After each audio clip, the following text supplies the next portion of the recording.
Hello students, आप सभी का स्वागत है मैग्नेट ब्रेन्स हिंदी पर। मेरा नाम है अरुण और हम लोग बात कर रहे हैं कक्षा 11वीं के गणित विषय के बारे में। जैसा कि आप सभी को पता है, मैग्नेट ब्रेन्स आप सभी विद्यार्थियों को आपकी स्कूली शिक्षा पूरी तरह से मुफ्त प्रदान करता है, चाहे आप किसी भी बोर्ड से हो। यहाँ आपको कभी कोई ऐसा नहीं कहने वाला कि आप 4-5 वीडियो 2-3 वीडियो देखने के बाद इतना फीस पे कीजिए या प्लान लीजिए।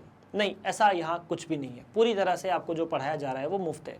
आज हम लोग बात करेंगे अध्याय 10 की प्रश्नावली 10.1 का, जिसमें हम लोग बात करने वाले हैं सरल रेखा पर आधारित सवालों के बारे में। सरल रेखा और उसके अलावा ज्यामिति पर आधारित कुछ चीजें हैं जो कक्षा 10 में आप पढ़ चुके हैं, उन्हें फिर से रिवाइज भी कर लेंगे, उन्हें पढ़ने की कोशिश भी करेंगे इसी प्रश्नावली में, और बाकी बात करेंगे बहुत से सवालों की। आइए शुरुआत करते हैं पहले प्रश्न की। कार्तीय तल में एक चतुर्भुज खींचिए, इसके शीर्ष ऐसे ऐसे दिए गए हैं और इसका क्षेत्रफल भी निकालिए। पूरी तरह से 10वीं कक्षा पर आधारित प्रश्न यह है। -4,5 आपको चाहिए, 7 बिंदु भी चाहिए, 5 बिंदु भी चाहिए, ठीक है। तो ये 1 हो सकता है, ये 2 है, ये 3 है, ये 4 है, ये 5 है, ये 6 है, ये 7 है। वैसे ही 1 2 3 4 5 6 और 7, उसी तरह ये 1 2 3 4 5 6 और ये 7, यहां पर भी यही चीज है। अब देखना क्या क्या चीजें दी हुई है। पहला बिंदु -4,5, तो 1 -1 -2 -3 -4, तो ये, और 1 2 3 4 5, मतलब इन दोनों के द्वारा बनने वाला ये बिंदु है। बिंदु का नाम है -4,5, ठीक है। उसके बाद 0,7, x तो 0 है, y 7 है, ठीक है।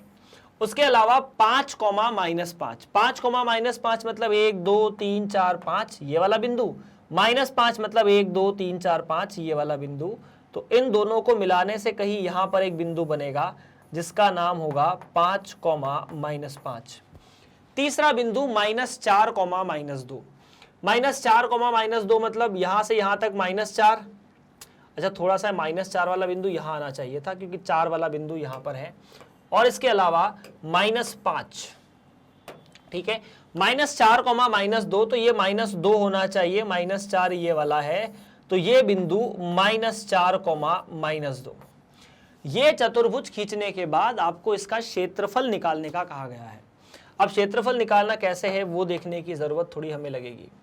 इसको इससे मिलाया, इसको इससे मिलाया, यहां से यहां और यहां से यहां। अब इस चतुर्भुज का क्षेत्रफल कैसे निकाला जाए, ये थोड़ा परेशानी की बात जरूर है, लेकिन उम्मीद है कि हम इसे बड़ी आसानी से हल कर लेंगे। देखिए, चतुर्भुज का क्षेत्रफल आप 2 तरीकों से निकाल सकते हैं। एक तो ज्यामिति की मदद से, मतलब आप क्या कीजिए, इस वाले त्रिभुज का क्षेत्रफल निकालिए।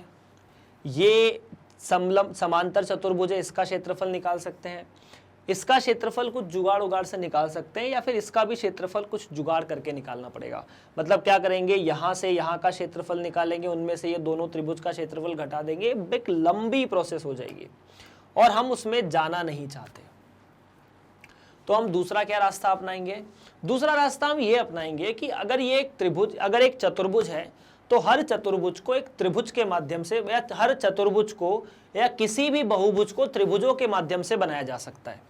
जैसे अगर आप इनको ABCD कहना चाहेंगे कि अगर ये बिंदु A है, ये B है, ये उसके साथ C है और ये उसके साथ D है, तो ABCD चतुर्भुज जो है उसमें आपने क्या किया कि अगर आपको क्षेत्रफल चाहिए ABCD का, A का, B के साथ, C के साथ, D के साथ क्षेत्रफल, तो ये जो क्षेत्रफल है ये वास्तव में 2 त्रिभुज के क्षेत्रफल का योग लिखा जा सकता है।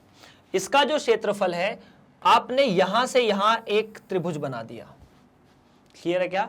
आपने यहां से यहां एक त्रिभुज बना दिया, बिल्कुल बना दिया। त्रिभुज बनने के बाद आपने कहा कि अगर मैं इन दोनों त्रिभुज का क्षेत्रफल निकाल लेता हूं, ये त्रिभुज का क्षेत्रफल और ये त्रिभुज का क्षेत्रफल, इन दोनों त्रिभुज का जो क्षेत्रफल का योग होगा वही उस चतुर्भुज के क्षेत्रफल होगा। तो बस हम यही करने वाले हैं। एरिया किसका? त्रिभुज ABD प्लस एरिया BCD, ये इन दोनों त्रिभुज का क्षेत्रफल है। क्लियर है क्या? तो क्या हम ABD का क्षेत्रफल निकाल सकते हैं? निकाल सकते हैं। क्या BCD का क्षेत्रफल निकाल सकते हैं? हम लोग बड़ी आसानी से इस चीज को कक्षा 11वीं में या 10वीं में पढ़कर आ चुके हैं। चलिए फटाफट बात करते हैं आगे, किस तरह से निकलेगा क्षेत्रफल। तो त्रिभुज ABD का क्षेत्रफल कैसे होता है यार? 1/2, मापांक का चिन्ह, मापांक मतलब धनात्मक भाग, x1 y2 माइनस y3, यही होता है ना, x1 y2 माइनस y3, ऐसा होता था, या y1 x2 माइनस x3 होता था? कंफ्यूज तो नहीं हो? याद है फॉर्मूले या नहीं याद है? एक बार फटाफट फॉर्मूले को नोट करके देखो। और अगर बेसिकली कक्षा 10 में या कक्षा 11वीं में, ठीक है, आपको त्रिभुज के क्षेत्रफल की आवश्यकता पड़ेगी, आने वाले समय में भी इसकी आवश्यकता आपको पड़ सकती है, और ये आपको याद रखना है बेसिकली। ठीक है, चलेगा? कोई परेशानी, कोई अगर दिक्कत नहीं है तो ठीक है। x1, उसके बाद x2 y2 माइनस y3 या y3 minus y1 plus x3 y1 minus y2। अब यहां पर आप x1 x2 x3 को पहचान लीजिए और फटाफट त्रिभुज का क्षेत्रफल निकाल कर दिखाइए। तो यार देखो, x1 y1 x2 y3 मतलब कैलकुलेट आपने किया होगा, कमेंट सेक्शन में आपके जवाब होंगे, रोकने के बाद वीडियो रोक के ट्राई कर लिया करो। अपन इसे x1, इसे y1, इसे x1 y1, x2 y2, इसे x3 y3 मान लेते हैं। तो x1 का मतलब तो -4, 1/2 बाहर है, -4 गुणा y2 minus y3, 7 minus -2, 7 minus -2 का मतलब है 9, प्लस, है ना, x2 का मतलब है 0, तो बाकी कहानी लिखने की कोई आवश्यकता ही नहीं है जब 0 हो चुका है। ठीक है, उसके बाद x3 -4 x3 का मान, और उसमें y1 माइनस y2, 5 माइनस -2, तो अच्छा 5 माइनस -7 तो -2। क्लियर है क्या? देखो, -4 x3 5 7, क्लियर? बिल्कुल, उम्मीद है कि आपको क्लियर होगी कहानी। तो ये तो 1/2, 9 चौक -36 क्योंकि माइनस चिन्ह है, 4 और 4 8, मतलब 4 दूनी 8, वो भी धनात्मक, तो ये हुआ 1/2 गुणा 36 प्लस 8 28। क्लियर? तो ये हुआ भाई साहब 28, -36 प्लस 8 28, बिल्कुल। तो ये हुआ 28 का आधा, मतलब बेसिकली 14। तो ये जो क्षेत्रफल है वो 14 आया है। ठीक है, 1/2 गुणा ये सब वो सब होता है। दूसरा क्षेत्रफल निकाले, ये वाला। तो दूसरा क्षेत्रफल कैसे निकालेंगे? दूसरा क्षेत्रफल भी वैसे ही निकालेंगे जैसे निकाला है, त्रिभुज ABD का या त्रिभुज ABC का क्षेत्रफल, एरिया ऑफ ट्रायंगल, कौन सा? ABCD, तो BC और D, ये कितना? 1/2। देखो ध्यान से, अगर ये x1 था, ये x2 था, ये x3 था, तो अपन ने बेसिकली इसे x3 माना था। अब इस ट्रायंगल को छोड़ के फिर से अपन वही x1 माइनस y1, अब इसे x1 x2 x3 मान लेते हैं, कैलकुलेशन तो वही है। तो x1 y2 minus y1 plus y1, या y1 नहीं, x2 y3 minus y1 plus x3 y1 minus y2। क्या ये बात यहां क्लियर है? क्लियर अगर है तो x1 y2 minus y3, y1 नहीं y3, और उसके बाद 2 3 1 3 1 2। ठीक है, यहां पर भी सेम चीज है, 1 2 3 1 2 3 1 2 3। ठीक है, अब उसके बाद देखो, x1 का मान 0 है। अगर x1 का मान 0 है तो बाकी चीज लिखने की आवश्यकता नहीं है। अगर x1 का मान 0 है तो y2 माइनस y3 लिखो या मत लिखो। x2 5 के बराबर, तो 5, y3 माइनस y1 -2 -7, तो ये मिला -9, प्लस x3 माइनस 4, तो ये मिला -4। ठीक है, प्लस या -4 प्लस नहीं, -4 के गुणा में, -4 के गुणा में y2 माइनस या -4 के गुणा में इसका y, इसका y, 7 माइनस -4 12। तो कितना आंसर आना चाहिए यार? 1/2। ठीक है, 9 पंजे 45 ऋणात्मक चिन्ह के साथ, और ये 48, 45 48 93, और चूंकि मापांक लगा है ये आ जाएगा -93/2, माइनस नहीं प्लस 93 है ना, हाँ 45 45 90 90 3 93। अब आपका जो क्षेत्रफल है वो क्या हो जाना चाहिए?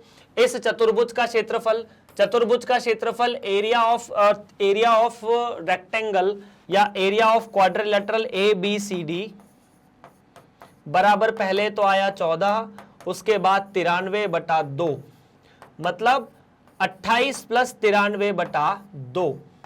ठीक, 28 में से 7 गए तो 100, मतलब 21 बचे, तो 121/2, और इसे आप लिख सकते हैं जो भी यूनिट हो, बेसिकली इसे लिखते हैं यूनिट स्क्वायर। यूनिट स्क्वायर क्यों? या इकाई का वर्ग, है ना, हिंदी में इसे वर्ग इकाई लिखते हैं, जो भी आएगा उसका वर्ग, उस इकाई का। बस यही आंसर है प्रश्न नंबर 2 का, नोट कर सकते हैं, चिंता की कोई बात नहीं है। चतुर्भुज का क्षेत्रफल, या प्रश्न नंबर 1 का चतुर्भुज का क्षेत्रफल ऐसे ही निकालना है। डन? कोई दिक्कत यहां? अगर कोई परेशानी है तो कमेंट कर दीजिएगा बस, ठीक है, उसको हल करने की पूरी जिम्मेदारी हमारी है। चलो यार आगे बढ़ते हैं प्रश्न नंबर 2 की तरफ। क्या कहता है वो? 2a भुजा के समबाहु, समबाहु मतलब सारी भुजाएं समान, त्रिभुज का आधार y अक्ष के अनुदिश है। y अक्ष के अनुदिश है मतलब उसका जो आधार है वो y अक्ष के समांतर है या y अक्ष के ऊपर है। आधार का मध्य बिंदु मूल बिंदु पर है, तो त्रिभुज के शीर्ष ज्ञात कीजिए। यहां पर थोड़ी सी बढ़िया आपको फीलिंग आएगी। देखिए त्रिभुज या त्रिभुज जो है वो समद्वीप या समबाहु है। अगर समबाहु त्रिभुज है और आपको बोला है कि इसका जो आधार है वो y अक्ष के ऊपर है, मतलब अगर एक त्रिभुज ऐसा है जिसका आधार y अक्ष के ऊपर है और मध्य बिंदु मूल बिंदु है, तो ये त्रिभुज ऐसा बनेगा। और साथ ही साथ, ठीक है, अब ये त्रिभुज ऐसा हो सकता है, समबाहु है ना, तो ये भुजा और ये भुजा बराबर, तीनों भुजा A, B और C। मैं आपको यहां पर कुछ चीजें बताऊंगा धीरे धीरे। अच्छा एक बात बताइए, अगर आपको बोला जाए कि AC जो है आपको A, B और C निकालना है, चूंकि AC किसके बराबर सर जी? AC बराबर है 2A के, और इसका A और C का मध्य बिंदु 0,0 है, आपको कहा गया है प्रश्न में। यही बोला आपको कि ये त्रिभुज ऐसा है, समबाहु है, सारी भुजाएं बराबर है। इस भुजा का जो y अक्ष के अनुदिश है मध्य बिंदु 0,0 है, मतलब मूल बिंदु ही मध्य बिंदु है, आधार का मध्य बिंदु मूल बिंदु पर है। AC अगर 2A है तो क्या मुझे कह सकते हैं अगर ये O बिंदु है तो AO A के बराबर एवं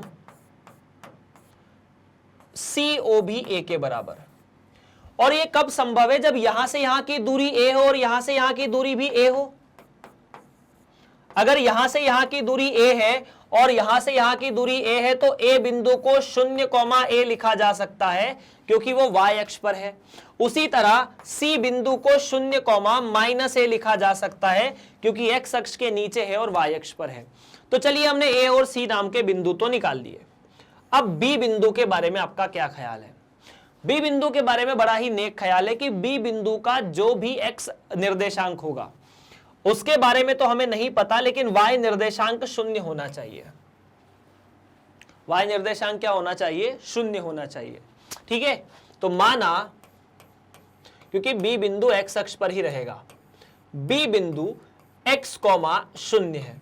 अब ये चीज आप बोल कैसे सकते हो सर कि इसका y निर्देशांक 0 होगा? हो सकता है B बिंदु यहां हो जाए। तो देखो यार, समबाहु त्रिभुज में, है ना, समबाहु त्रिभुज में अगर तीसरे शीर्ष से एक लंब डाला जाए तो वो सामने की भुजा को 2 बराबर टुकड़ों में काटता है। मतलब जो BO है वो लंब है AC पर और AC को 2 बराबर टुकड़ों में तोड़ रहा है। अगर AC को 2 बराबर टुकड़ों में तोड़ रहा है तो AC के लंब एक रेखा होनी चाहिए जो B से गुजरेगी। AC क्या है? Y अक्ष। ठीक है, Y अक्ष के लंब रेखा x अक्ष के समांतर रेखा, और ऐसी x अक्ष के समांतर रेखा जो मूल बिंदु से गुजरे वो x अक्ष, तो B बिंदु x अक्ष पर रहना चाहिए। अगर ऐसा है, अब देखो यार, आपको यह भी पता है कि A से B की जो दूरी है वो 2a के बराबर है। तो अगर मैं A से B की दूरी निकाल लूं तो x minus 0 plus 0 minus a बराबर 2a रहनी चाहिए, है ना, दूरी नियम। x2 अगर इसे अपन ने x माइनस 0 कहा और ये जो बिंदु है वो 0, a है, तो x2 minus x1 y2 minus y1 दोनों का वर्ग, दूरी नियम याद है, बिल्कुल याद है। तो क्या ये बन जाएगा x का वर्ग प्लस a का वर्ग बराबर 2a। तो क्या यहां से लिखा जा सकता है x का वर्ग प्लस a का वर्ग बराबर 4a। क्या मैं यहां से कह सकता हूं 4a का वर्ग x का वर्ग बराबर 3a, या x बराबर 3a का वर्ग x बराबर प्लस माइनस √3a। क्या मैं लिख सकता हूं ये प्लस माइनस √3a के बराबर है, और ये आपका सही जवाब है। तो सर हमने चूंकि यहां पर बिंदु को माना है तो B बिंदु का निर्देशांक हम प्लस √3a लिख देंगे, बिल्कुल करेक्ट है। तो B बिंदु को अपन ने लिखा √3a, 0। लेकिन यहां एक गलती भी है। क्या आपको ये थोड़ी ना कहा है कि B बिंदु इधर है? हो सकता है त्रिभुज ऐसा हो कि B बिंदु इधर हो। इस केस में भी तो अगर त्रिभुज मान लीजिए ऐसा बनता है जहां A और C तो यहां रहते हैं और B बिंदु इधर चला जाए तो भी कोई दिक्कत थोड़ी ना है। सवाल में ये बोला है क्या कि B बिंदु धनात्मक पे है? नहीं। तो B बिंदु या तो √3a हो सकता है या फिर माइनस √3a, 0 हो सकता है। ये आपका B बिंदु का निर्देशांक है। डन है क्या? तो A और B बिंदु दोनों हमारे पास यहां निकल चुके हैं, मिल चुके हैं, हम देख चुके हैं। बढ़ते हैं अगले प्रश्न की तरफ। डन है? प्रश्न नंबर 2 समाप्त, प्रश्न नंबर 3 शुरू। अगर कोई समस्या प्रश्न नंबर 2 में तो प्लीज कमेंट। P और Q दो बिंदु दिए हैं, दोनों के बीच की दूरी ज्ञात कीजिए जब PQ y अक्ष के समांतर है और PQ x अक्ष के समांतर है। तो पहला केस PQ y अक्ष के समांतर है।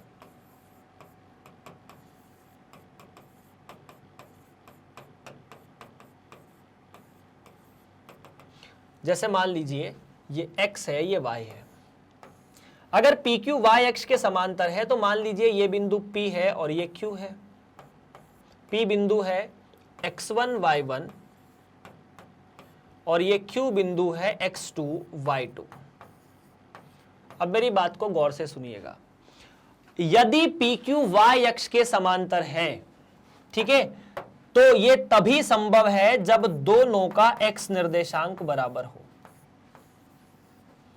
अगर कोई रेखा y अक्ष के समांतर है तो उस रेखा पर सदैव x का जो मान है वो सेम रहेगा। मतलब अगर मान लीजिए यहां पर इस बिंदु पर x का मान 10 है तो सब दूर इस रेखा पर जहां जहां भी x का मान होगा वो 10 होगा, बस y का मान बदलेगा।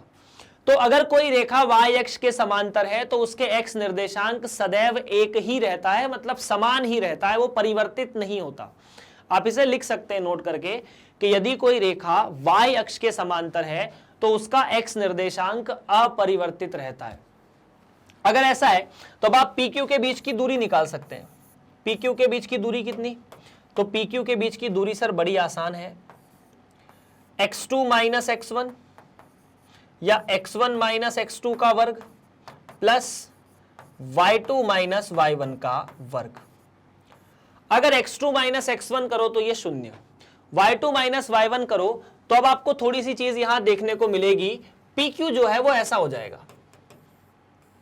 y2 माइनस y1 का वर्ग, जिसे मुख्यतः आप लोग y2 माइनस y1 करके लिख दोगे, जो कि गलत है। अब ये क्यों गलत है? इसके पीछे गलत होने का कारण यह है कि आपको दूरी निकालनी है। हो सकता है वो दूरी धनात्मक आ जाए, हो सकता है वो दूरी ऋणात्मक आ जाए अगर आप y1 और y2 का मान यहां रखें। जैसे मान लीजिए आपने y2 का मान 5 है और y1 का मान 4 है, तो y2 माइनस y1 1 आया, दूरी धनात्मक है, हमें बड़ी खुशी है। दूसरा हो सकता है y2 का मान 3 है और y1 का मान 5 है, तो 3 माइनस 5 तो -2 आ जाएगा। दूरी कभी ऋणात्मक नहीं होती। अगर दूरी ऋणात्मक नहीं होती तो हमें यहां पर मापांक का चिन्ह लगाना पड़ेगा यह पहचानने के लिए कि दूरी धनात्मक है। तो सर ये हर जगह पहचानना पड़ेगा क्या? नहीं, एक छोटा सा नियम है। नियम कैसा है कि अगर x एक वास्तविक संख्या है, x यदि एक वास्तविक संख्या है तो ये मापांक x के बराबर होता है, x के बराबर नहीं होता। x के वर्ग का वर्गमूल, x के वर्ग का वर्गमूल जो है वो मापांक x के बराबर होता है। क्लियर है क्या? चलिए याद कर लेना इसे यार। चलो ठीक है, दूसरा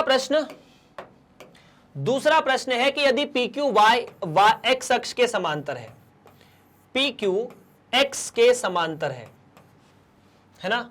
अगर x अक्ष के समांतर है तो क्या होगा? अगर ये x अक्ष के समांतर है तो, यदि ये x अक्ष के समांतर है तो कोई बड़ी बात नहीं है, बड़ी सिंपल सी बात है ये तो। जैसी वो थी ना अभी, जैसे ये मान लीजिए ये बिंदु है, ये P है और ये Q है। P और Q के निर्देशांक वही x1 y1 x2 y2। तो अगर ये P x1 y1 है और P Q x1 x2 y2 है तो क्या आप बता सकते हैं यहां पर कौन बराबर होने चाहिए? यदि कोई रेखा x अक्ष के समांतर है तो उस रेखा पर y का मान सदैव स्थिर रहता है, मतलब y का मान परिवर्तित नहीं रहता। तो इस केस में आपके पास y2 बराबर y1 आ जाएगा। इंपॉर्टेंट चीज है, लिख लेना इसको, है ना? ये आपको बहुत काम देने वाली है आगे, अगर आपको ये चीज क्लियर नहीं है तो। और अगर आपने पढ़ के रखा है तो बहुत अच्छी बात है। अब अगर मैं PQ निकालना चाहूं तो ये बड़ी सिंपल चीज है, x2 माइनस x1 का वर्ग प्लस y2 माइनस y1 का वर्ग। अब x2 माइनस x1 का वर्ग तो नहीं पता, लेकिन y2 माइनस y1, चूंकि y1 और y2 बराबर होंगे, शून्य हो जाएगा।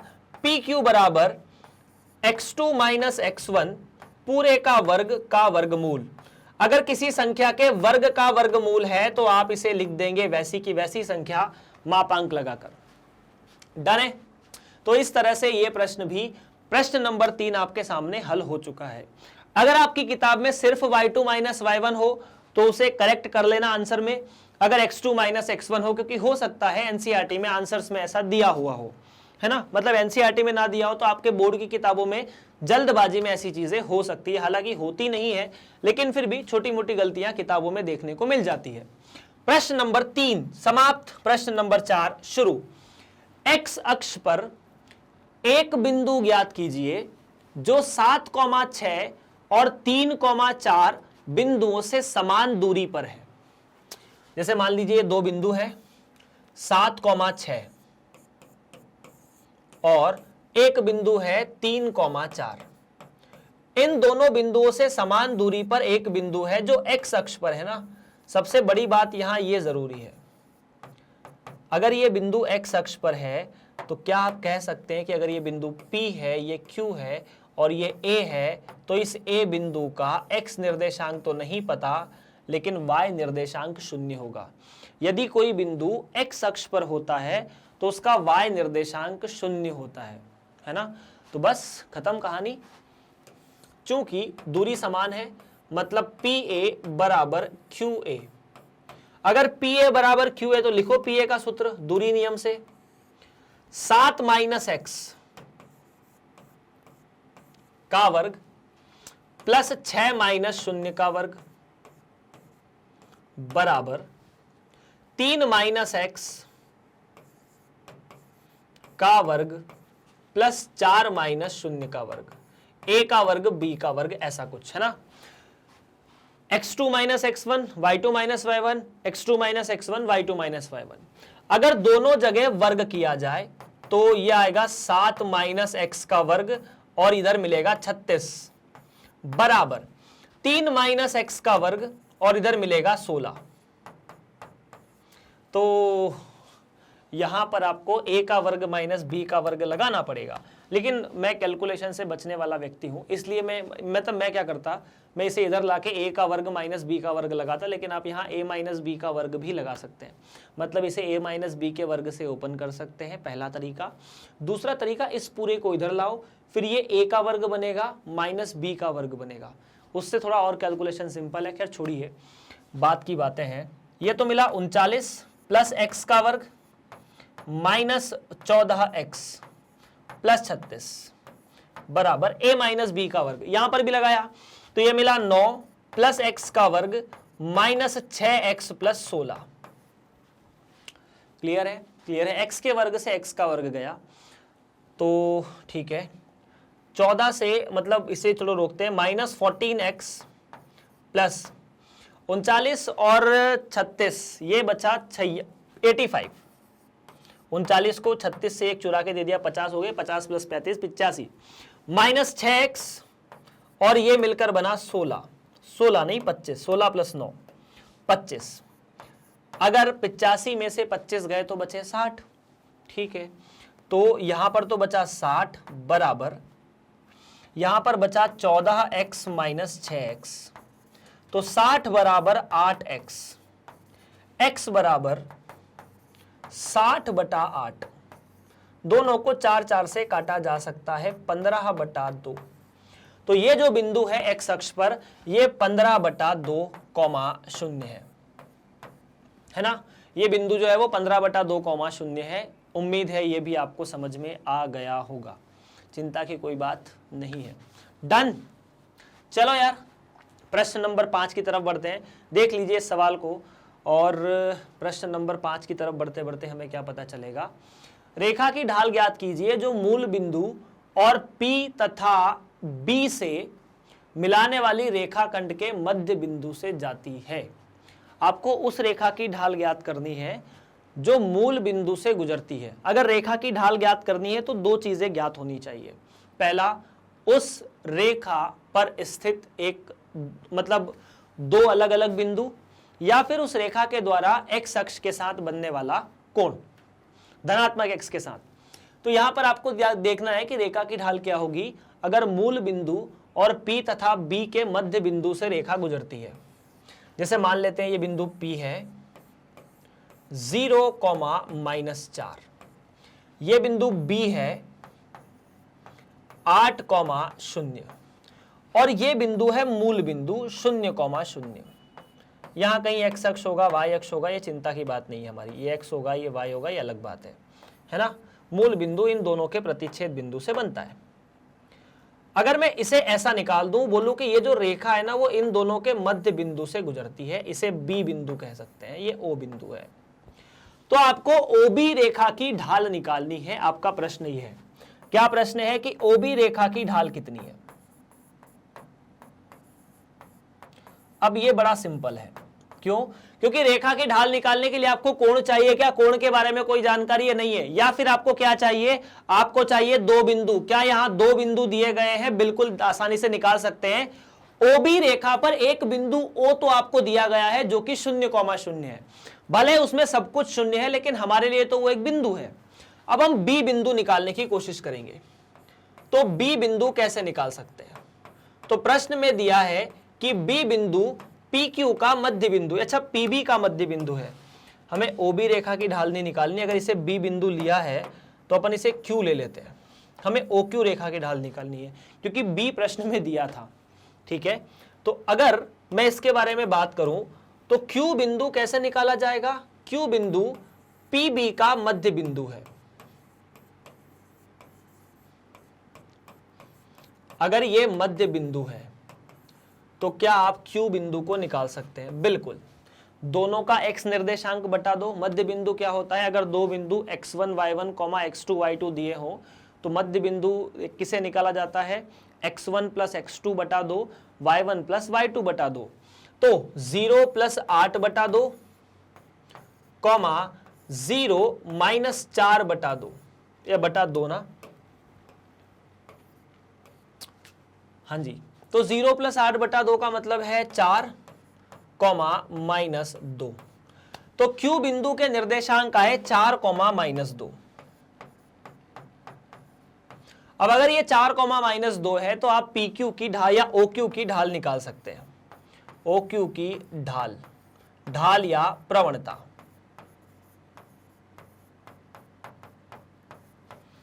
निकालने का तरीका कुछ नहीं, y2 माइनस y1 मतलब -2 में से 0 को भाग दे दो और 4 में से फिर 0 को भाग दे दो। ये x2 y2, ये x1 y1, तो -2,4 मतलब -1/2। तो OQ की जो ढाल है वो आई -1/2। इस तरह से ये प्रश्न भी आपके सामने हल हो जाता हुआ। डन है। चलिए प्रश्न नंबर 5 समाप्त। प्रश्न नंबर 6 के बारे में बात करते हैं। पाइथागोरस प्रमेय के प्रयोग बिना दिखाइए कि यह बिंदु एक समकोण त्रिभुज के शीर्ष है। अब सवाल तगड़ा है, आपको पाइथागोरस प्रमेय का प्रयोग नहीं करना है तो क्या करेंगे फिर? देखिए, समकोण त्रिभुज में या जो भी त्रिभुज होगा वो 3 रेखाखंडों से मिलकर बना होगा। हर रेखाखंड एक रेखा से मिलकर बनी होगी और हर रेखा का एक प्रवणता होती है, स्लोप होता है, m होता है। अगर मैं हर रेखा की प्रवणता निकालूं और किन्हीं 2 रेखाओं के बारे में पता चले कि उनकी प्रवणताएं का गुणा -1 है तो मैं कह सकता हूं वो दोनों रेखाएं लंब है। अगर बात समझ में आई हो तो मैं एक बार फिर से आपको समझाने की कोशिश करता हूं, अगर नहीं आई है तो फिर और अच्छे से कोशिश करता हूं।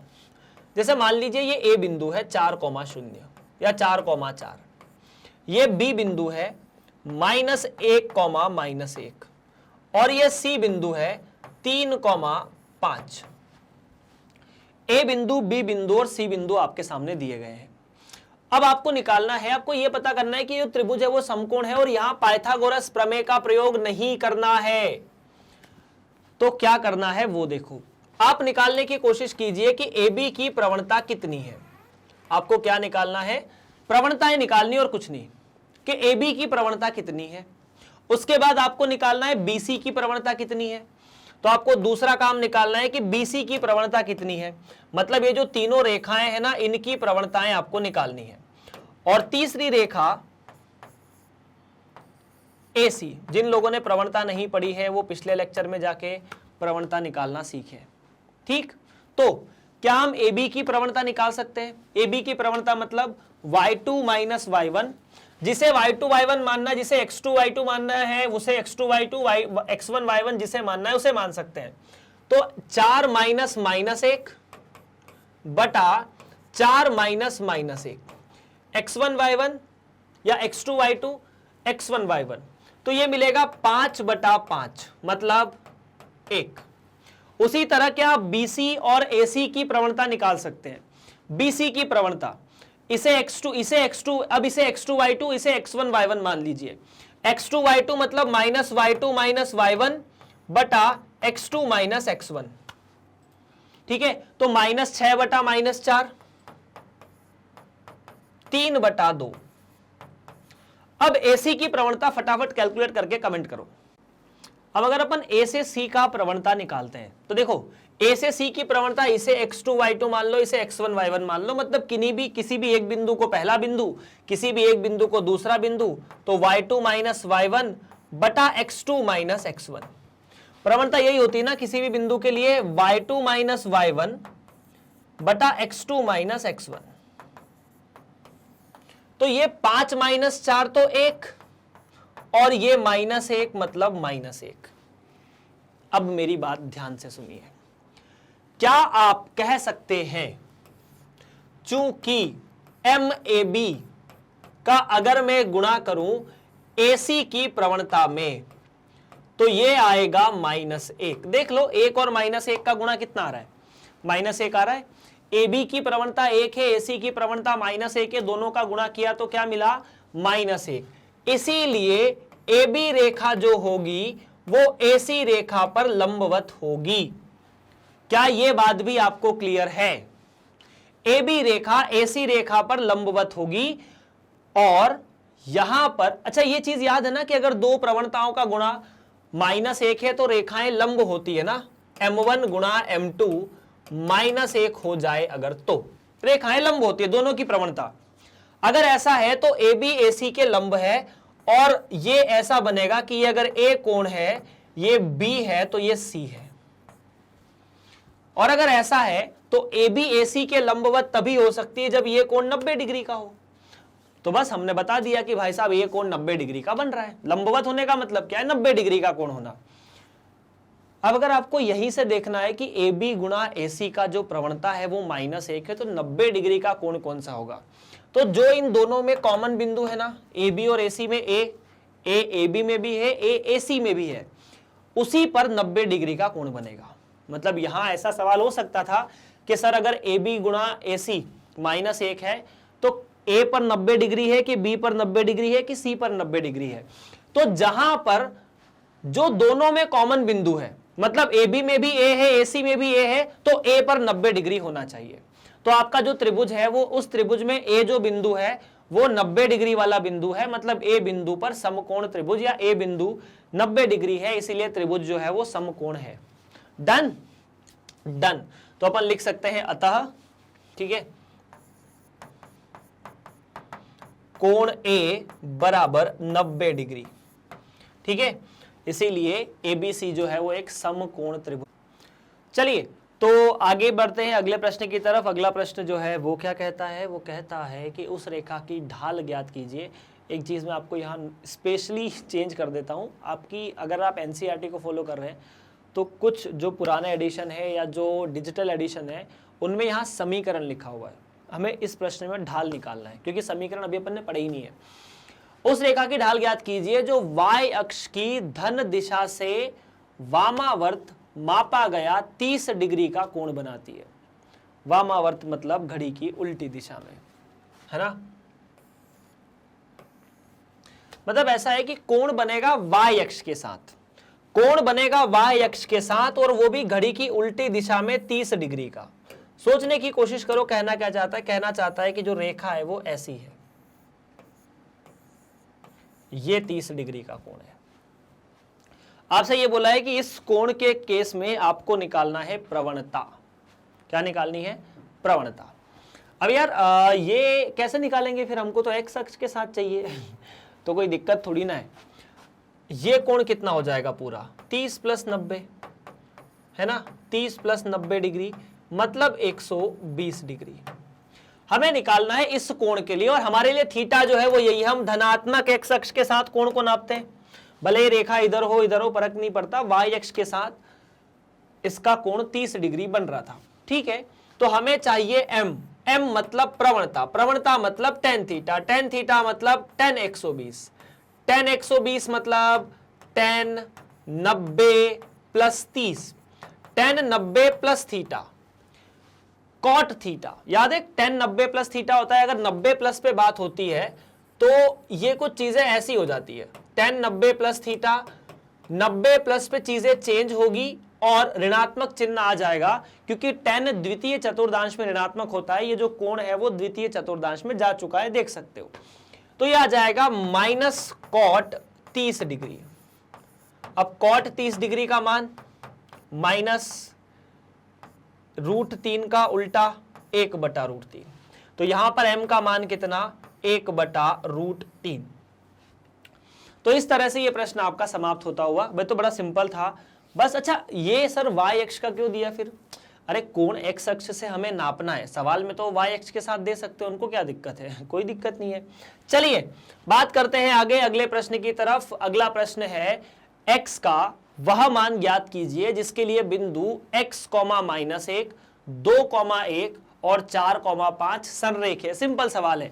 संरेख मतलब एक ही रेखा पर स्थित है, एक ही रेखा पर स्थित है। मतलब जैसे मान लीजिए ये बिंदु x, -1 है, ये बिंदु 2,1 है और ये बिंदु 4,5 है। आपको x का मान निकालना है, ठीक है। तो अगर आप इसे ABC कहते हैं तो आपको पता है कि अगर 3 बिंदु संरेख है तो इन तीनों में AB का स्लोप AC के स्लोप के बराबर होना चाहिए। स्लोप मतलब प्रवणता, MAC, है ना। MAB मतलब AB की प्रवणता, MAC मतलब AC की प्रवणता। MAB इसमें से इसे घटा दो या इसमें से इसे घटा दो। अगर आप इसे x1 y1 मानते हैं तो ये x2 y2, अगर आप इसे x1 y1 मानते हैं तो ये x2 y2। अब इसे निकालें कैसे? तो सिंपल होता है, y2 माइनस y1 मतलब 5 माइनस 1 बटा x2 माइनस x1 जो कि हो जाएगा 4 माइनस 2 बराबर MAC y2 माइनस माइनस 1 मतलब 5 माइनस माइनस 1 बटा 4 माइनस x। तो ये तो मतलब मिला 5 माइनस 1 मतलब 4 और ये 4 बटा 2 बराबर 6, 4 माइनस x। चीजें कटी, बहुत सी चीजें कटी, 2 बराबर 6 बटा 4 माइनस x और यहां से 2 बराबर 8 माइनस 2x बराबर 6, जहां से आप लिख सकते हैं 2 बराबर 2 x बराबर 1। अगर x का मान 1 हो जाएगा तो प्रवणता दोनों केस में बराबर बराबर आएगी। x का मान अगर 1 हो जाएगा। क्या प्रश्न यहां सही है? क्या हमने कैलकुलेशन करेक्ट किया है? कोई चिंता की बात नहीं, हमने कैलकुलेशन जो है वो करेक्ट किया है। 4 minus minus x 2 8 minus 2x बराबर 6। Let's verify. अगर यहाँ माइनस 1 रख किया, x का मान 1 रखते हैं तो 5 माइनस माइनस 1 4 माइनस 1 यह आएगा 3 बटा 2 और यहाँ पर थोड़ा मतलब मैं कैलकुलेशन ट्राई करके देख रहा हूँ। 5 माइनस माइनस 1 6, 4 माइनस 1 3, बिल्कुल 2 आएगा, करेक्ट है, 2 प्रवणता सही भी है। चलिए यार आगे बढ़ते हैं प्रश्न नंबर 8 की तरफ। प्रश्न नंबर 8 हमें क्या कहता है इसके बारे में भी हम बातें कर लेते हैं। तो प्रश्न नंबर 9 की तरफ बढ़ेंगे। दूरी सूत्र का प्रयोग किए बिना दिखलाइए कि बिंदु एक समांतर चतुर्भुज के शीर्ष है। यहां पर आपको दूरी का प्रयोग नहीं करना है, मतलब दूरी नियम का प्रयोग नहीं करना है, समांतर चतुर्भुज के शीर्ष दिखाने हैं। समांतर चतुर्भुज कैसा होता है ये बताने के लिए शायद मैं आपको, मतलब काफी लेट है ये चीज बताना, कक्षा 10 में हो चुकी है। अगर ये ए बिंदु है, अगर ये बी बिंदु है, अगर ये सी बिंदु है और अगर ये डी बिंदु है तो समांतर चतुर्भुज इसे कब कहा जाएगा? इसे समांतर चतुर्भुज तब कहा जा सकता है जब ये वाला कोण इस वाले कोण के बराबर हो। अगर ये कोण अल्फा है तो ये कोण भी अल्फा, अगर ये कोण बीटा है तो ये कोण भी बीटा। क्या आप मेरी इस बात से सहमत हैं? बिल्कुल सहमत हैं। अब आपके सामने 4 बिंदु दिए हैं, बिंदु के प्रयोग से कोण कैसे निकालें? कोण के प्रयोग से कोण निकालना आसान था, बिंदु के प्रयोग से कोण कैसे निकालें? इसके लिए आपको कुछ नहीं करना। मान लीजिए ए बिंदु -2, -1 है, बी बिंदु 4, 0 है, सी बिंदु 3, है और डी बिंदु -3, 2 है। अगर आपको कोण निकालना है बीटा, है ना, मतलब बेसिकली अपन एक काम करते हैं, अब इसे अल्फा बीटा गामा की जगह अपन मान लेते हैं कि यार ये 4 अलग अलग कोण है। कोण है अल्फा, बीटा, गामा और डेल्टा। अरे हमें तो नहीं पता ना ये कोण क्या क्या है, मतलब बराबर होंगे तो बोल देंगे अल्फा बराबर गामा है, लेकिन अभी तो ऐसा है नहीं। तो क्या मैं अल्फा कोण निकाल सकता हूं? बिंदुओं के प्रयोग से कोण कैसे निकलेगा? तो तरीका एक है कि ये रेखा और इस रेखा की ढाल निकाल के tan थीटा का प्रयोग कर सकता हूं। तो क्या मैं सबसे पहले इन चारों की प्रवणताएं निकाल लूं? M1 जिसको आप MAB कह सकते हैं, दूसरा M2 कह देते हैं, M2 है MBC, तीसरा M3 मतलब MCD और चौथा M4 मतलब MDA। मतलब आपने इस रेखा का, इस रेखा का, इस रेखा का और इस रेखा की प्रवणता निकालने की कोशिश की, बस इतना सा, ठीक है। पहले प्रवणता निकाली तो AB की प्रवणता, AB की प्रवणता मतलब B के बिंदु में से A का बिंदु घटा दो, 0 -1 बटा 4 -2, y2 -y1, y2 -y1, x2 -x1। तो ये 1/6 आया जो कि पूरी तरह से सही है। दूसरा, मैं B से C का कोण निकालता हूं। B से C का कोण निकालने के लिए क्या चाहिए? 0 में से 3 को घटाएंगे, तो यहां 0 में से गया 3 और 4 में से भी गया 3, तो ये बचा -3। सी से डी, MCD, 3 में से आप 2 को घटाइए, ठीक है। तो आपने 3 में से 2 को घटाया, 2 में से 3 को घटाओ, इसे आपने y2 y1 मान लिया, इसे x2 x1, 3 माइनस -3,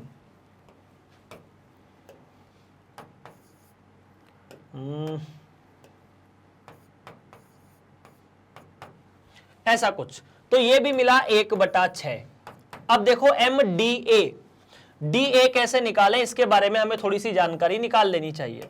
तो यार मतलब स्लोप निकालना तो आपको आ गया होगा, या तो इसके निर्देशांक में से ये या इसके निर्देशांक में से ये। -1 इसके में से ये घटा दो, -1 -2 बटा -2 -3, तो ये तो मिला -3 बटा -2 + 1, जिसका मतलब नहीं -2 + 3, 1 नहीं, तो ये मिलेगा -3। देखो चूंकि MAB बराबर MCD है, अगर AB और CD की प्रवणता बराबर है, अब आपको पता है कि AB और CD दो अलग अलग रेखाओं पर है, इसीलिए AB CD के समांतर है, एवं MBC बराबर MDA ये भी बराबर है, इसका मतलब BC भुजा DA भुजा के समांतर है। अब हमें प्रवणता ये अल्फा बीटा गामा कोण निकालने की आवश्यकता है ही नहीं, अपन वो लंबा सोच रहे थे।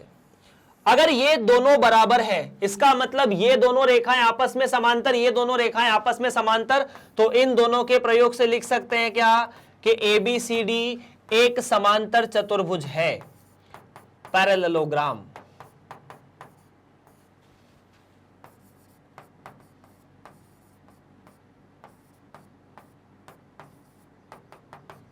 है ना जी, आप सामने की दो भुजा बराबर, बाकी दो भुजाएं भी, मतलब दो भुजाएं समांतर, बाकी दो भुजाएं भी समांतर। यहां लिखा है दूरी सूत्र का प्रयोग किए बिना, तो अगर दूरी सूत्र का प्रयोग करते तो क्या होता, अरे A से B की दूरी C से D की दूरी के बराबर आती, B से C की दूरी A से D की दूरी के बराबर आती, लेकिन यहां हमें उसका प्रयोग नहीं करना है। सवाल वाले भाई साहब ने पहले ही बोल दिया कि नहीं नहीं नहीं नहीं, 10वीं कक्षा तक जो करते आए थे वो अब नहीं चलेगा, थोड़ा बड़े हो जाइए। चलिए तो अपन बढ़ते हैं आगे प्रश्न की तरफ। अगर कोई परेशानी है तो आप मुझे कमेंट में बता सकते हैं।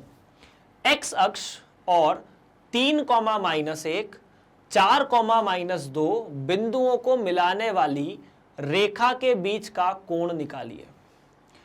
3, -1 और 4, -2 एक्स अक्ष, देखो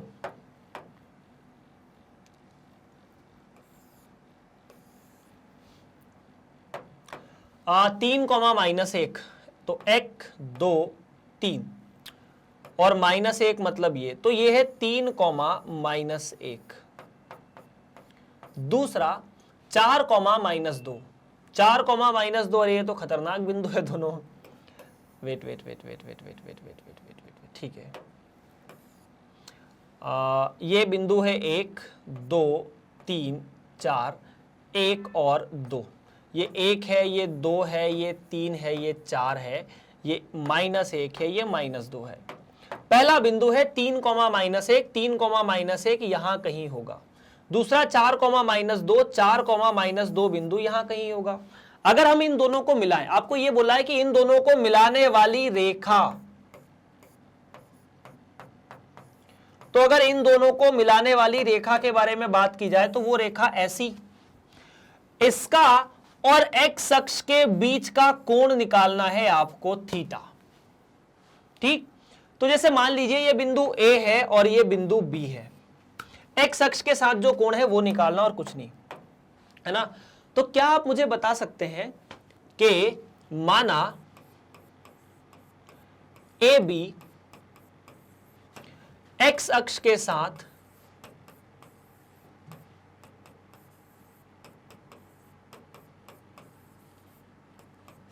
थीटा कोण बनाती है,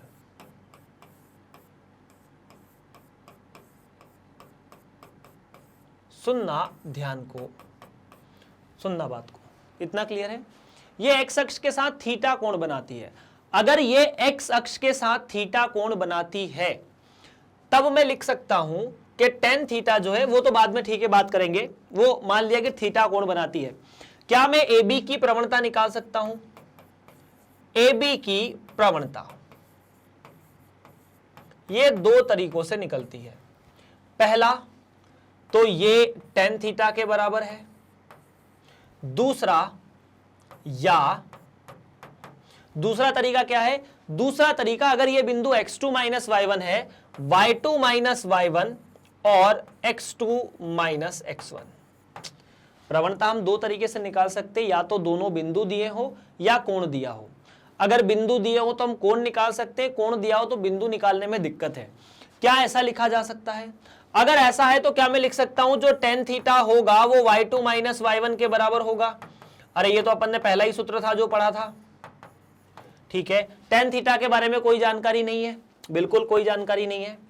तो tan theta y2 minus y1, मतलब आप इसमें से ये बिंदु घटाइए, -2 माइनस -1, इसमें से ये बिंदु घटाइए तो 4 माइनस 3।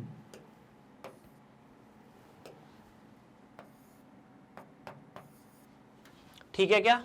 ठीक है, तो टेन थीटा बराबर -2 प्लस 1, और यहां पर ये मिलेगा 4 माइनस 3 मतलब 1। तो बताइए फटाफट टेन थीटा क्या आएगा इस केस में, थीटा कोण क्या आएगा? तो -2 प्लस 1, अरे यार इसमें मुझे मतलब मैं ये मानता हूं कि इतना आप कर लोगे। तो tan theta minus 1, tan theta minus 1 होने का मतलब दो केस होते हैं। केस नंबर 1 कि टेन थीटा का -1 होने का मतलब होता है कि या तो थीटा द्वितीय चतुर्दांश में है या चतुर्थ चतुर्दांश में, क्योंकि तृतीय में और प्रथम में तो टेन थीटा धनात्मक होता है। अब आपको यहां से यह पहचानना है कि ये -1 हो रहा है तो कितना कोण बनाएगा। आपकी रेखा जो है वो ऐसी है, तो भाई साहब बात सेम है। अगर टेन थीटा -1 है तो दो केस होते हैं। पहला कि थीटा यदि चतुर्थ चतुर्दांश में हो या फिर थीटा द्वितीय चतुर्दांश में हो। अगर थीटा चतुर्थ चतुर्दांश में है तो उस केस में थीटा का मान -π/4 आना चाहिए या फिर 7π/4 होना चाहिए। -π/4 मतलब ये जो कोण है या तो वो -π/4 हो, और अगर इसको पूरा धनात्मक दिशा से मापोगे तो 7π/4 है ना, ऐसा कुछ। पाई में से 2π में से π/4 घटा दो। द्वितीय चतुर्दांश में होगा तो थीटा का मान आना चाहिए 3π/4, और ये कोण 3π/4 ही है।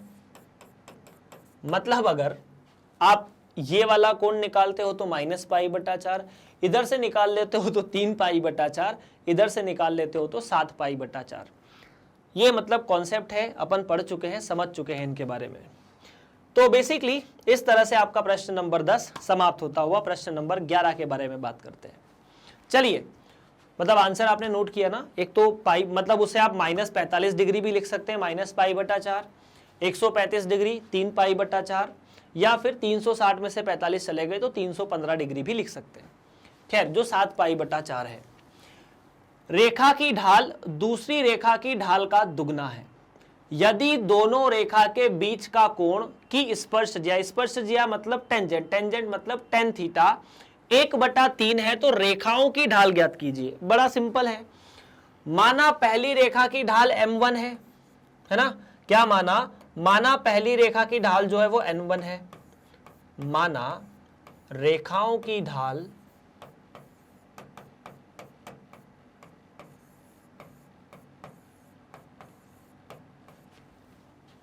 एक रेखा की ढाल दूसरी रेखा की ढाल की दुगना है तो m और 2m ले लेते हैं।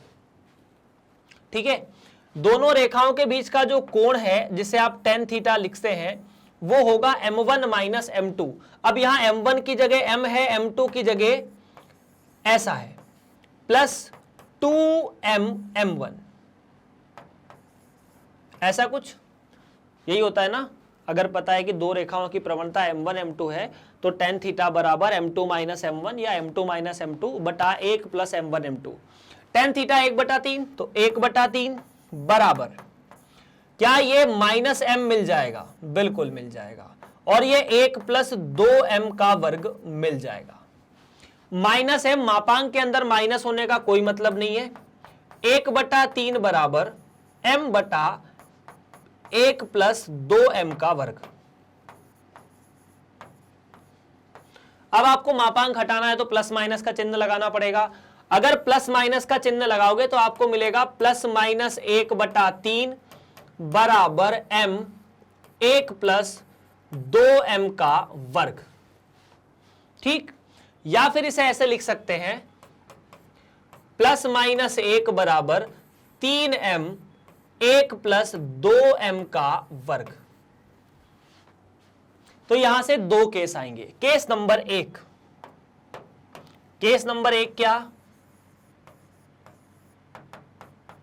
केस नंबर 1 है कि यदि मैं +1 चिन्ह लेता हूं तो यह हो जाएगा 1 बराबर 3m बटा 1 प्लस 2m का वर्ग, जहां से आपको मिलना चाहिए 2m का वर्ग माइनस 3m प्लस 1 बराबर 0। ये एक मतलब यहां से वास्तव में ऐसा कोई केस है। ठीक है, तो द्विघात समीकरण है, द्विघात समीकरण है तो हल करेंगे। हल करेंगे तो मिलेगा 2m का वर्ग minus 2m minus m plus 1 बराबर 0। तो यहां से आपको मिलता है, क्या मिलता है? यहां से आपको मिलता है 2m आपने बाहर निकाल लिया तो 2m माइनस 1 और m माइनस 1 बराबर 0। 2m माइनस 1 और m माइनस 1 बराबर 0। अगर इसे हल किया जाए तो ये मिलेगा m का मान 1/2 या m का मान 1। दो केस हैं, 1/2 लोगे कि 1 लोगे, हमें कोई दिक्कत नहीं, हम दोनों ले लेंगे। 1/2 भी ले सकते हैं, 1 भी ले सकते हैं। तो अगर m का मान 1/2 है, आपके सामने जो ढाल है पहली रेखा की, अगर जैसे मान लीजिए L1 और L2 नाम की दो रेखा है, तो आपको यह बोला है कि L1 रेखा की ढाल अगर m है तो L2 रेखा की 2m है। अब आपको ढाल निकालना है अलग अलग केस में। तो यदि आप m1 का मान 1 या m का मान 1/2 लोगे तो दूसरी रेखा की ढाल इसका डबल हो जानी चाहिए, मतलब 1 हो जाना चाहिए। अगर m का मान 1/2 है, अगर m का मान 1 लिया जाए तो इस रेखा की ढाल 2 हो जानी चाहिए। मतलब ऐसा है कि इस रेखा की ढाल या तो 1, मतलब देखिए दो रेखाओं की ढाल 1/2, 1 हो सकती है, पहला तो ये, दूसरा 1 और 2 भी हो सकती है। अभी तो एक केस और बचा है, मैं सिर्फ एक केस के आधार पर यह बात बोल रहा हूं। केस नंबर 2, केस नंबर 2 कि अगर मैं यहां पर माइनस चिन्ह लेता, अगर मैं यहां पर माइनस चिन्ह लेता तो समीकरण में यह समीकरण आपके सामने बनता। अगर माइनस चिन्ह लिया जाता तो, है ना, माइनस चिन्ह लिया जाता मतलब देख सकते हैं माइनस चिन्ह लेके माइनस लोगे तो ये पूरा का पूरा माइनस होके उधर चला जाएगा।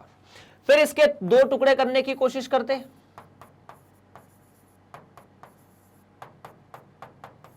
आप यहां से 2m को बाहर निकालते, है ना, तो अगर आप यहां से 2m को बाहर निकालते तो 2m प्लस 1 और यहां m प्लस 1 बराबर 0 आता। 2m प्लस 1 देख लो, 2m का वर्ग 3m और 1। तो यहां से m का मान आपके सामने -1/2 या फिर -1 आता। तो अगर m का मान -1/2 होता, अगर m का मान -1/2 होता तो दूसरी रेखा की प्रवणता इसका डबल, अगर m का मान -1 होता तो इस रेखा की प्रवणता फिर इसका डबल।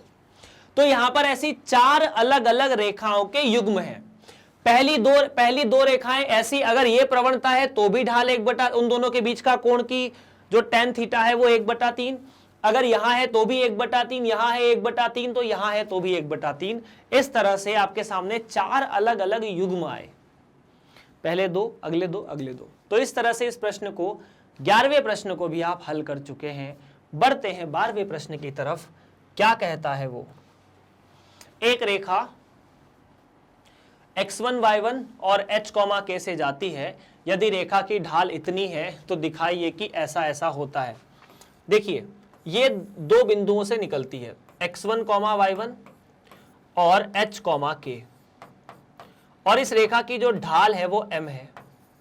तो क्या दिक्कत है, m बराबर कितना होता है, m का मतलब ढाल, ढाल का मतलब k में से y घटाना है। तो y2 माइनस y1, y2 की जगह k लिखा है, y1 की जगह y1 है, x2 की जगह h लिखा है, इसकी जगह x1 है, और कुछ नहीं। तो लिख दो k माइनस y1 बराबर m गुणा h माइनस x1, फिनिश। आपको यही करना था, 2 लाइन का जवाब है ये तो यार, है ना। बस प्रश्न नंबर 12 भी समाप्त होता हुआ प्रश्न नंबर 13 की तरफ बढ़ा जाए कि 13 प्रश्न क्या हमारे लिए स्पेशल लेकर आता है।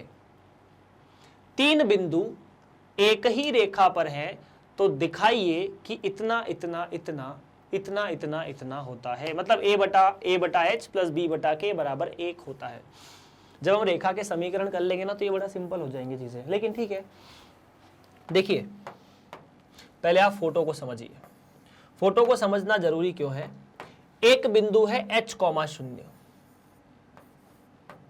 दूसरा बिंदु है k कॉमा या 0 कॉमा k, और तीसरा बिंदु इन दोनों को मिलाने वाली रेखा के ऊपर ही स्थित है।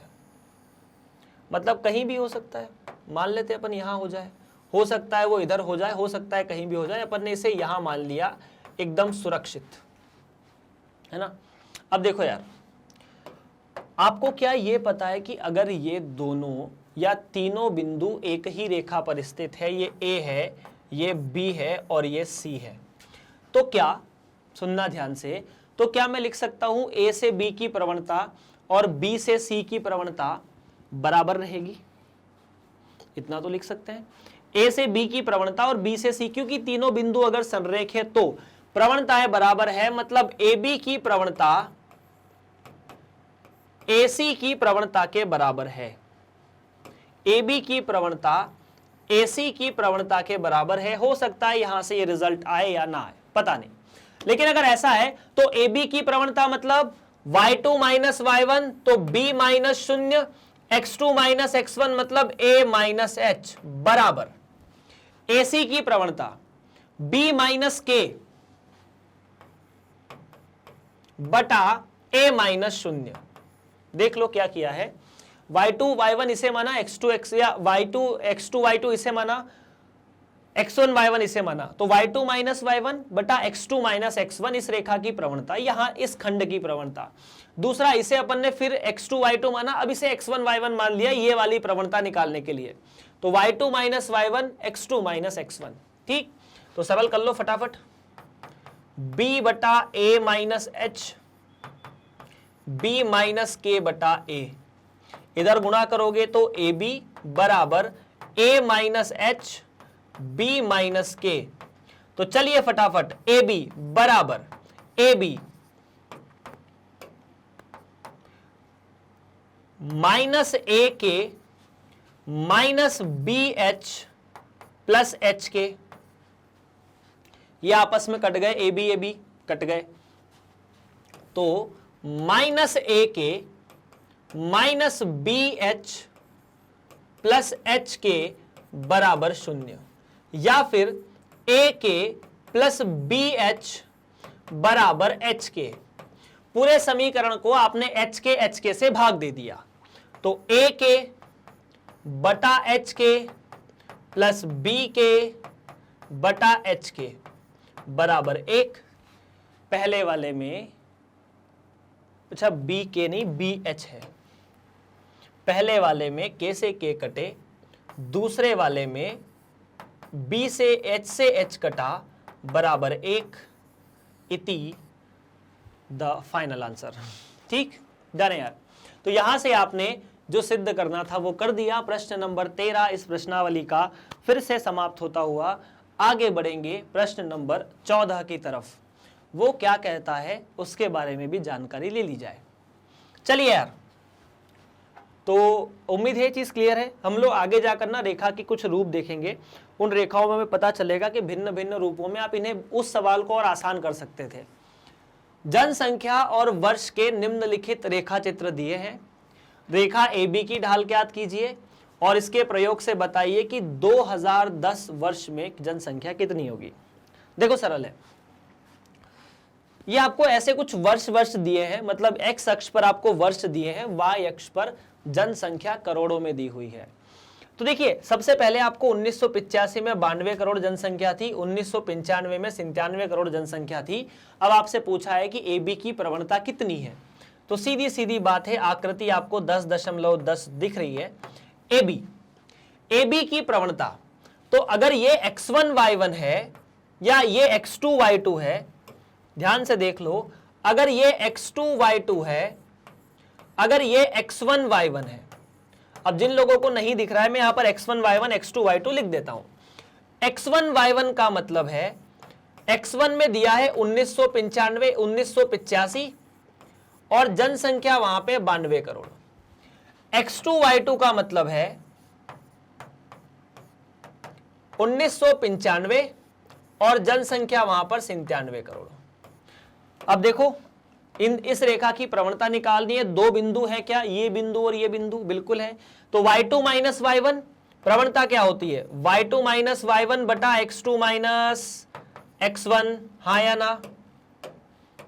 तो MAB बराबर y2 97 माइनस 92 बटा 1995 माइनस 1985। क्या ये बात क्लियर है? तो यार ये तो बचा MAB जो कि 5 के बराबर और ये 10 के बराबर, तो ये 1/2। मतलब AB रेखा की जो प्रवणता है वो कितनी आई, वो प्रवणता सदैव 1/2 है। MAB जो है वो 1/2 आई इस रेखा की प्रवणता। अब आपसे पूछा कि 2010 में जनसंख्या कितनी होगी, तो हम यहां पर इस रेखा पर एक बिंदु यहां मान लेंगे। मान लेते हैं कि यह साल 2010 है और जनसंख्या यहां पर y के बराबर है। अब मैंने कहा कि अगर ये 2010, y इस रेखा पर स्थित एक बिंदु है, तो इस केस में अगर ये बिंदु C है मान लेते हैं, है ना, ये जो बिंदु है वो कितना है, C है। इसे थोड़ा आगे बढ़ाया और कहा कि एक C नाम का बिंदु है, तो क्या जो AB की प्रवणता है वही BC की प्रवणता होनी चाहिए? बिल्कुल होनी चाहिए। क्यों? क्योंकि ये तीनों के तीनों बिंदु एक ही रेखा पर स्थित है। अब चूंकि ABC संरेख है,